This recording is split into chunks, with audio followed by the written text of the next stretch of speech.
공룡이 지구상에서 멸종해서 사라지게 된 이유가 소화불량이었다는 재미있는 학설이 있습니다. 공룡의 생김새를 한번 생각을 해보시면 머리는 작고 몸집이 거대하잖아요. 그러니까 소화기관이 그만큼 길 수밖에 없죠. 먹은 음식을 소화하는 시간이 오래 걸리는데 문제는 음식이 다 소화되기도 전에 배가 먼저 고팠다는 겁니다. 그러니까 소화되기 전에 먹고 또 먹고 또 먹고 결국 소화를 못 시켜서 죽었다.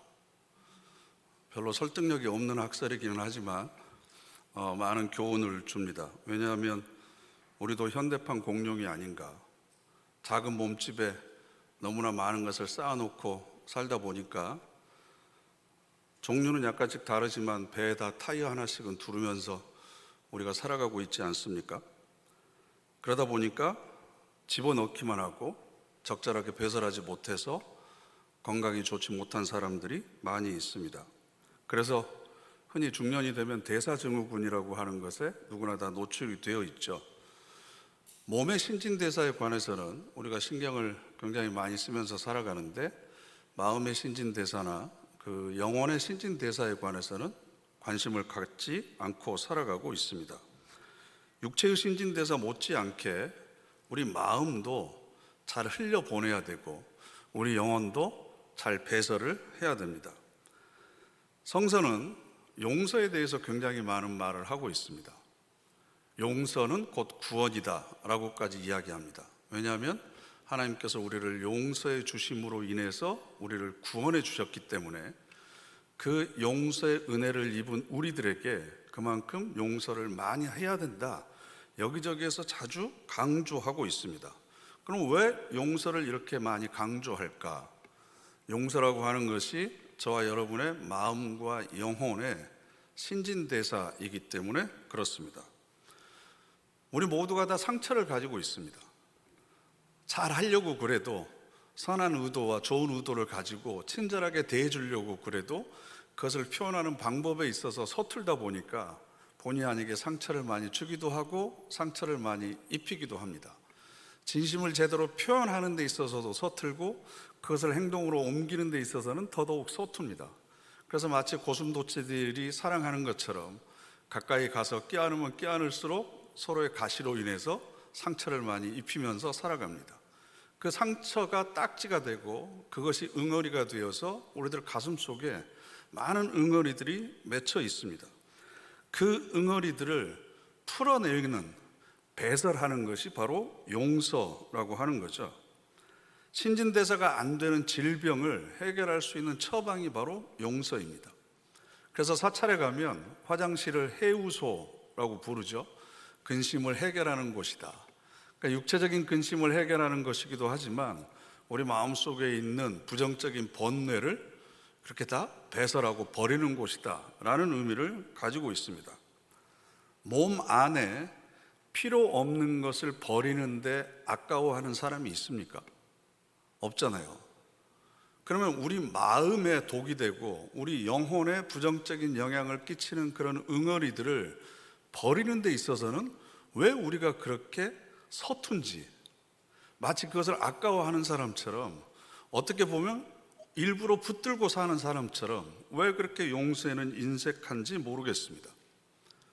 살다 보면 음식을 먹을 뿐만 아니라 칭찬도 먹잖아요. 그죠? 욕도 먹습니다. 험담도 먹습니다. 중요한 건 그것을 어떻게 배설하느냐. 나쁜 것들을 우리가 어떻게 막을 수가 없습니다. 귀가 열려 있다 보면 어쩔 수 없이 먹어야 됩니다. 그런데 이것을 용서를 통해서 풀거나 해소하지 않고 내 안에 계속해서 가두어 두는 것은 스스로를 질식시키는 것과 같은 거죠. 그래서 한국 사람들이 많이 하는 얘기 중에 죽겠다는 얘기를 그렇게 자주 하잖아요. 왜 죽겠다는 얘기가 입에 습관처럼 배었겠습니까? 그만큼 마음속에 많은 짐들, 응어리들을 우리가 안고 살아간다는 뜻입니다. 그래서 영혼의 끊임없는 신진대사, 그게 바로 용서입니다. 그리고 용서에 능숙한 사람, 용서를 잘 하는 사람일수록 그 사람의 영혼과 마음은 가볍고 정결하고 깨끗할 수밖에 없습니다. 그런데 이것이 쉽게 되지 않습니다.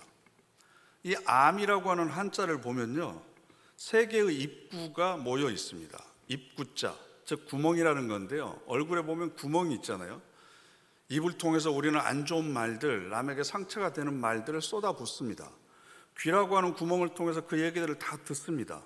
눈을 통해서 또 봐서는 별로 안 좋을 것들을 너무나 많이 보고 살아갑니다. 이 구멍을 통해서 들어온 것들이 산이 돼서 점점 쌓입니다. 그러면 병들어 기댈 역자가 거기에 합쳐지죠. 산처럼 쌓인 것에 나도 모르게 이제 기대어 있습니다. 이 세 글자를 합치면 암이 되는 겁니다. 이 응어리를 배설하고 풀어버리는 것이 바로 용서라고 하는 거죠. 그런데 왜 우리가 이렇게 용서에 서툴까? 왜 이렇게 용서가 안 될까? 오늘 말씀을 통해서 함께 은혜를 나누고자 합니다. 주님께서 가르쳐 주신 기도의 5번째 청원이 바로 이 용서에 대한 내용인데요, 우리 다 같이 함께 읽어보실까요? 우리가 우리에게 죄 지은 자를 우리 죄를 사하여 주시옵고. 사하다, 이게 바로 용서하다라는 뜻입니다. 용서라고 하면 우리는 자동적으로 죄라고 하는 단어를 떠올리기 때문에 우리말 성경은 전부 다 우리 죄를 용서하여 주시고 이렇게 번역을 해놨습니다. 그런데 죄라는 단어는 하마르티아라고 하는 단어가 따로 있고요, 이 주기도문에 사용되는 단어는 오페일레마라고 하는 이 단어인데, 이 단어의 의미는 빚입니다. 빚진 것을 이야기합니다. 그리고 죄 지은 자라고 되어 있는데요, 이 오페일레테스라고 하는 말도 빚진 자, 채무자라고 직역을 하는 것이 맞습니다. 그래야만 우리가 용서받아야 될, 즉 변제받아야 될 빚들이 훨씬 더 많아지는 거죠. 죄는 행위나 마음으로 상대방에게 심적, 물리적 피해를 입히면 우리는 그걸 죄라고 생각합니다. 그런데 빚이라고 하면 사랑도 빚이잖아요. 그렇죠? 은혜도 빚입니다. 다른 사람에게 받은 호의나 친절이나 도움도 모두가 다 빚입니다. 그리고 이것은 내가 직접 탕감을 받아야 됩니다. 죄의 용서는 다른 사람이 나에게 해줘야 되지만 빚을 탕감하는 것은 내가 직접 노력을 해야 되는 거죠.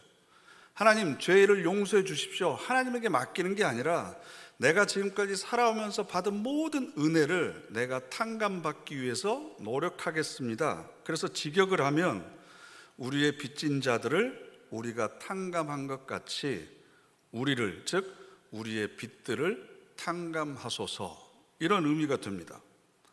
그러니까 이 기도문을 드리는 전제는 내가 하나님 앞에서 갚을 수 없는 죄를 진 사람입니다. 갚을 수 없는 빚을 지고 살아가는 사람입니다 라고 하는 전제가 깔려 있는 거죠. 그러니까 나는 하나님한테 빚진 거 없는데, 나 용서받을 죄가 그렇게 별로 많지 않은데 라고 생각하시는 분에게는 이 기도가 아무런 의미가 없죠. 여러분 다 빚지고 살고 계시죠? 자본주의 사회는 빚을 권하는 사회입니다. 왜냐하면 카드를 쓰는 것 자체가 빚이잖아요. 그죠? 카드를 자주 써야만 신용이 올라갑니다. 제가 결혼하고 얼마 되지 않아서는 카드가 없었습니다. 제 이름으로 된 카드가. 그리고 대출도 없어서 제 신용이 제로였습니다.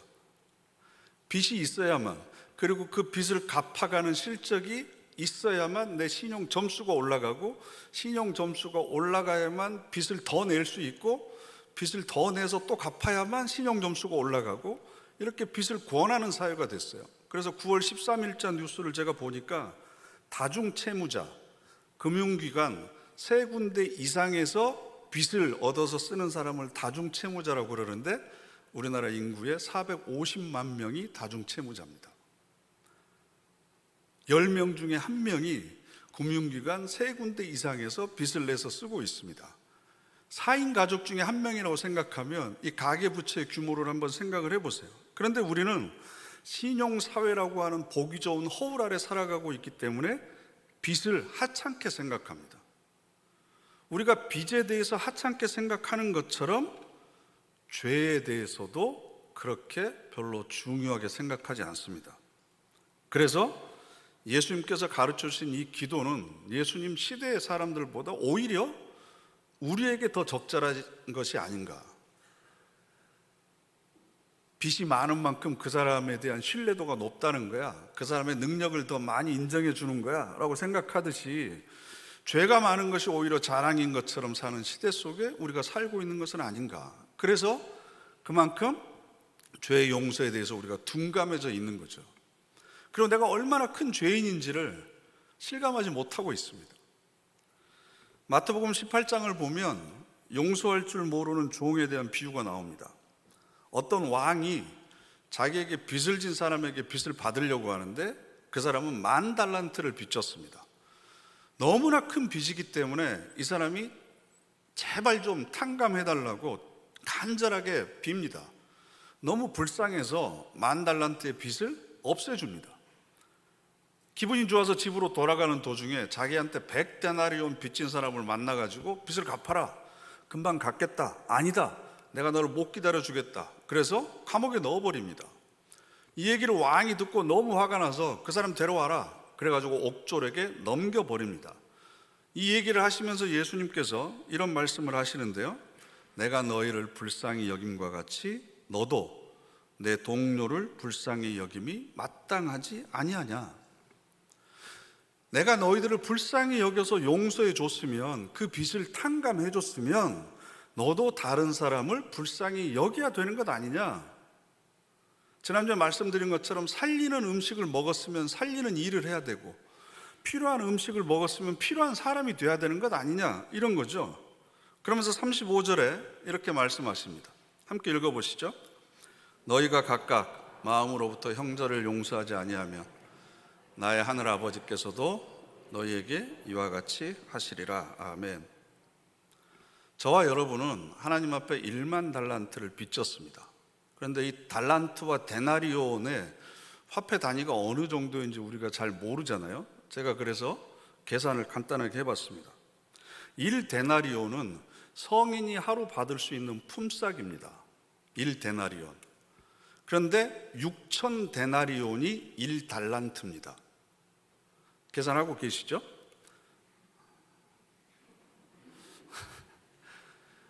1년에 300일을 일한다고 하면 6,000데나리온을 받는 거죠. 그러면 1데나리온은 20년 연봉입니다. 1데나리온이 20년 연봉. 3천만 원을 연봉으로 받는 사람에게 1데나리온은 6억 원입니다. 5천만 원을 연봉으로 받는 사람에게 1데나리온은 얼마겠습니까? 20년 연봉이니까. 죄송합니다. 안 물어보겠습니다. 10억입니다. 10억. 20년 연봉이 1데나리온입니다. 그런데 이 사람이 얼마를 빚졌어요? 10,000달란트를 빚졌습니다. 그러면 20만 년 동안의 연봉입니다.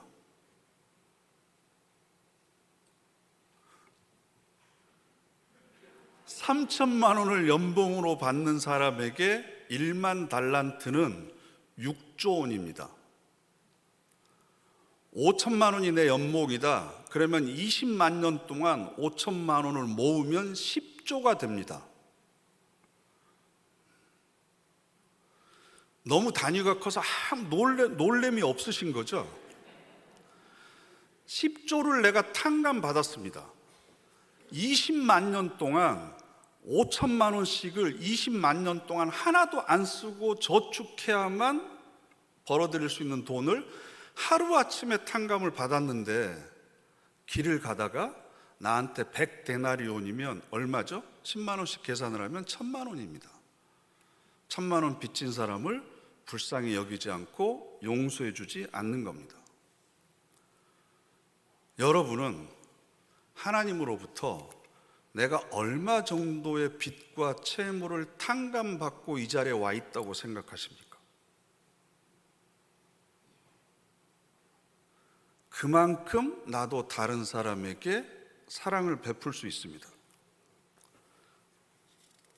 이게 굉장히 중요합니다. 그런데 우리는 나는 그 정도 죄인은 아니라고 생각을 하는 거죠.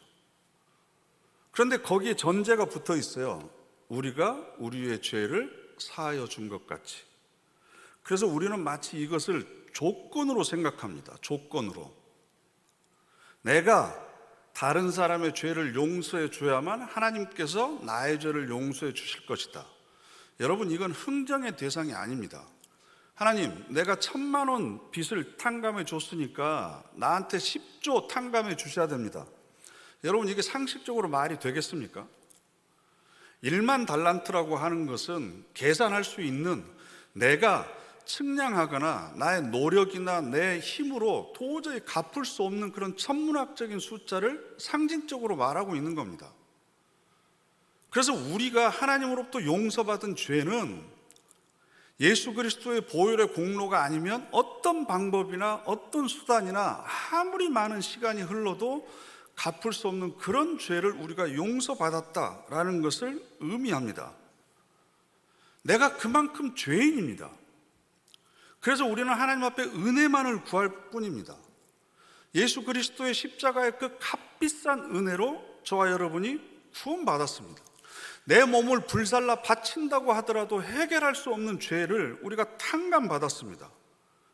내가 지금까지 지은 죄의 무게를 생각하면 내가 치른 대가가 너무 없기 때문에 이게 진짜 용서받은 게 맞아? 의심이 드는 것이 솔직합니다. 그러나 정말로 자기의 죄의 무거움을 깨달은 사람이라고 한다면 십자가 앞에서 염치 없지만 벌레만도 못한 죄인이지만 그분의 사랑을 발견하게 되고 나를 용서해 주시는 그 사랑과 은혜가 얼마나 귀하고 가치 있는지를 깨닫게 되는 거죠. 그래서 그 사랑과 은혜를 조금이라도 맛본 사람은 그 사랑에 압도당하는 거죠. 압도당하는. 그래서 나도 그 사랑과 은혜를 흘려보내면서 살겠습니다.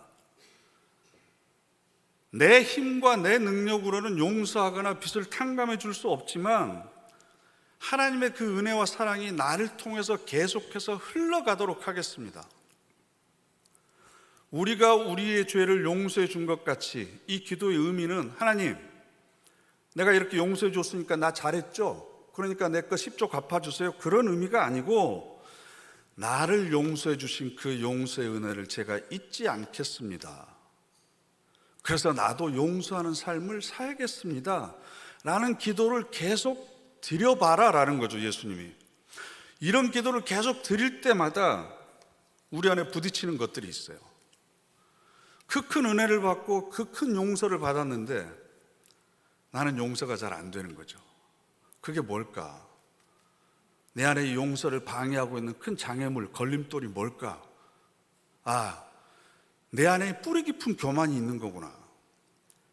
하나님의 은혜를 은혜로 모르고 여전히 내 계산으로, 내 지혜로, 내 힘으로 살려고 하는 그런 교만이 뿌리 깊이 있는 거구나. 그걸 자각하는 겁니다.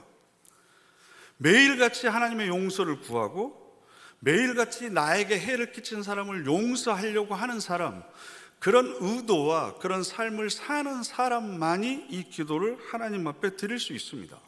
왜냐하면 우리가 그런 삶을 살려고 몸부림칠 때 우리를 향한 하나님의 용서도 실현되기 때문에. 여러분, 탕자의 비유 잘 아시잖아요. 탕자의 아버지가 이 탕자를 언제 용서했을까요? 저는 그렇게 생각합니다. 집을 나가는 순간부터 이미 용서했습니다. 용서해놓고 기다리고 계신 거죠. 둘째 아들이 내가 잘못한 것 같아 반성했다는 소식을 듣고 용서했을까요?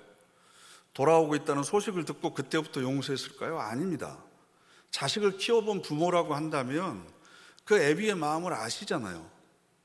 이미 다 용서했지만 그 용서가 둘째 아들의 삶에 적용되고 둘째 아들의 삶의 지위가 회복되기 위해서는 스스로 깨닫고 뉘우치고 아버지의 집에 종이라도 줬사오니, 그러면서 자기 발로 돌아와야 용서가 실현이 되는 거죠.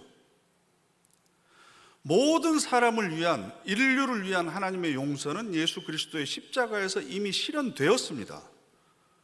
그러나 자기의 죄를 인정하고 하나님 앞에 용서를 비는 사람, 더 적극적으로 그 사랑에 힘입어서 자기에게 해를 끼치거나 자기에게 무리하게 하거나 이런 사람까지 용서하려고 애를 쓰는 사람에게 그 용서는 실현되고 구체화됩니다. 그랬기 때문에 하나님의 용서가 내 삶에 흐르게 하도록 하기 위해서 우리는 끊임없이 용서하는 일들을 해 나가야 되는 거죠. 그렇게 큰 용서를 받은 사람답게 저도 용서하면서 살기를 원합니다라고 하는 고백과 결단이 이 속에 담겨져 있습니다. 그렇기 때문에 여러분, 용서하는 건요, 잊어버리는 게 아닙니다. 용서하는 건 외면하는 게 아닙니다. 용서는 어떻게 기억하느냐의 문제입니다. 어떻게 기억하느냐. 내 자존심을 상하게 하고 나에게 물질적인 피해를 입힌 사람도요, 행복한 삶을 살기를 원하는 사람입니다. 다른 사람에게 친절과 호의를 베풀기를 원하는 사람입니다. 매 순간 자기 삶의 최선을 다하는 사람입니다. 그 사람도 계속해서 배우고 있고 실패를 통해서 성숙해가고 있고 자라가는 사람입니다. 내가 부족하면서 점점 성숙해져 가듯이 나에게 해를 끼친 사람도 점점 성숙해져 가고 있는 과정 중에 있는 사람입니다. 서두에서 말씀드린 것처럼 선한 의도와 좋은 마음을 내가 제대로 표현하지 못해서 나도 오해를 받고 때로는 부작용과 상처를 일으키지만 그 사람도 어쩌면 서툼으로 익숙하지 못하고 그래서 나에게 오히려 상처를 줬을 수도 있습니다. 이것을 우리가 기억하면 용서할 수 있는 거죠. 그런데 한 걸음 더 깊이 들어가면 예수님께서 그런 말씀하셨잖아요. 내 이웃을 내 몸과 같이 사랑하라. 내 자신과 같이 사랑하라. 그 말을 뒤집어 보면 자기 자신을 사랑하는 것만큼 이웃을 사랑할 수 있습니다. 용서를 대입해 보면 어떻게 되죠? 내 자신을 용서한 만큼 내 이웃을 용서할 수 있다는 겁니다. 여러분 스스로에 대해서 만족하세요? 지금까지 살아온 삶의 모든 일에서 일어난 사건들, 여러분 다 인정하고 칭찬해 주실 만한 사건들로 가득 차 있습니까? 내가 저질러 온 실수들이 있죠. 잘못들이 있죠. 돌이킬 수 없는 죄악들이 있죠. 지워버리고 싶은 아픈 기억들이 있습니다. 사랑하는 가족들에게도 말하기 싫은 부끄러운 일들이 있습니다. 그것으로 인해서 아직도 내가 나를 용서하지 못합니다. 그때 내가 했던 말들, 그때 내가 했던 성급한 판단들, 그때 나의 잘못, 나의 어리석음, 이런 것들을 용서하지 못하고 이걸 응어리로 가지고 살아가고 있어요. 이걸 심리학에서는 투사라고 그러는데요, 이게 다른 사람의 모습에서 보이는 거예요. 내가 용서하지 못하고 미워하고 있는 모습들이 다른 사람에게서 보이면 그 화가 더 폭발하는 거죠.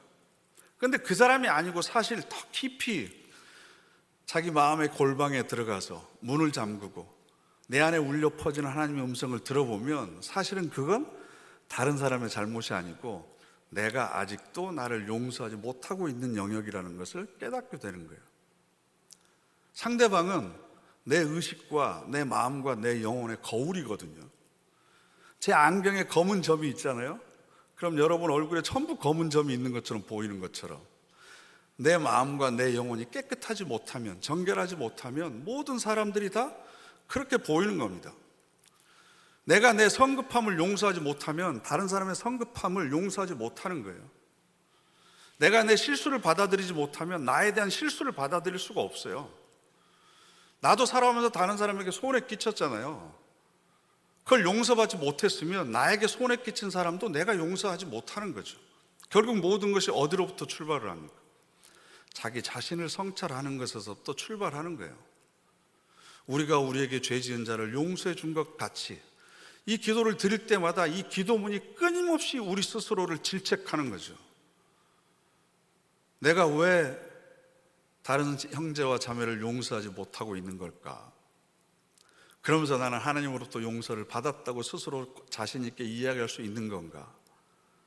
가만히 들여다보니까 내가 다른 형제와 다른 교우들을 용서하지 못하고 있는 건 내 안에 있는 나를 내가 용서하지 못하고 있는 게 있구나.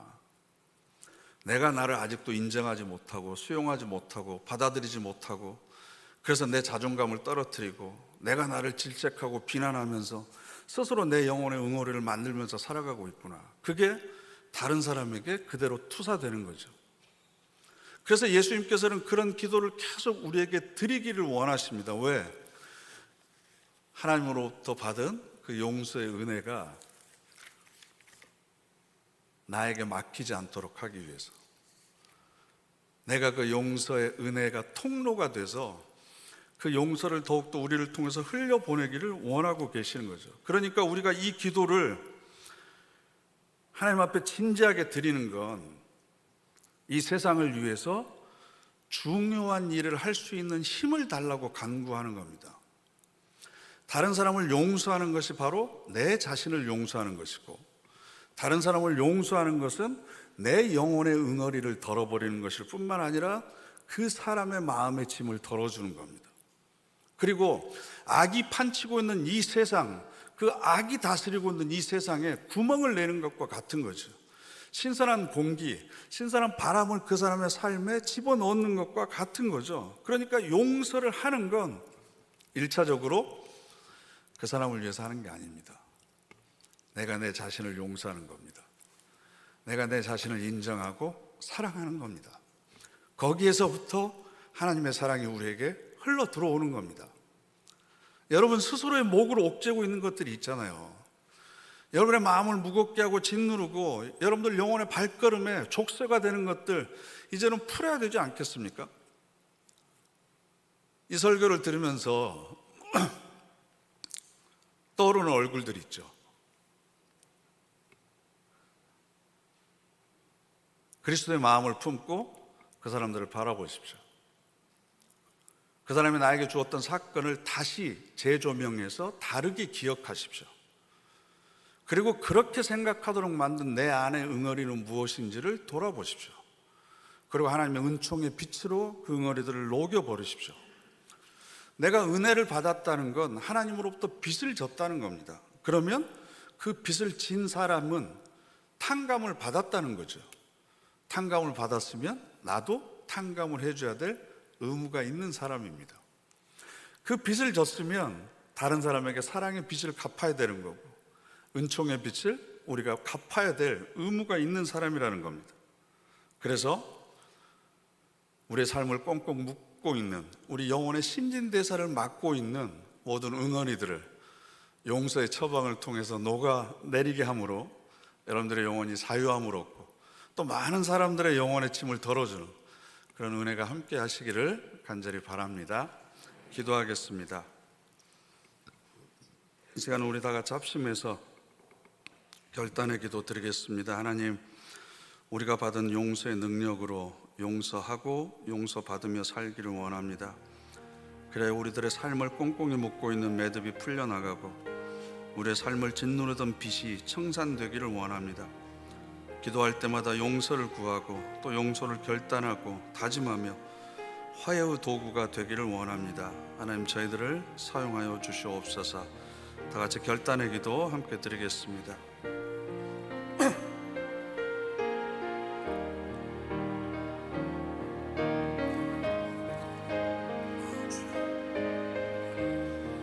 내 빛을 비춰 주시옵소서.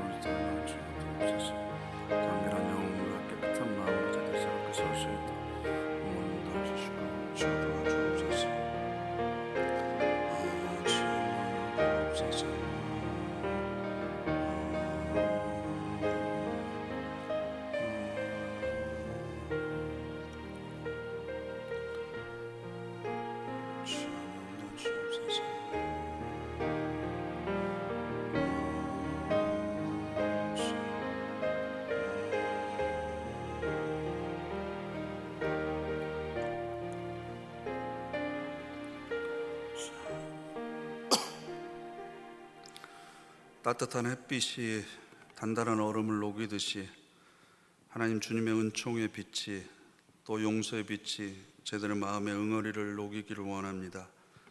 또 그런 은혜와 사랑을 먼저 받은 사람으로 다른 사람을 용서하고 관용하며 용기와 힘을 주는 은혜의 통로로 살아가기를 원합니다.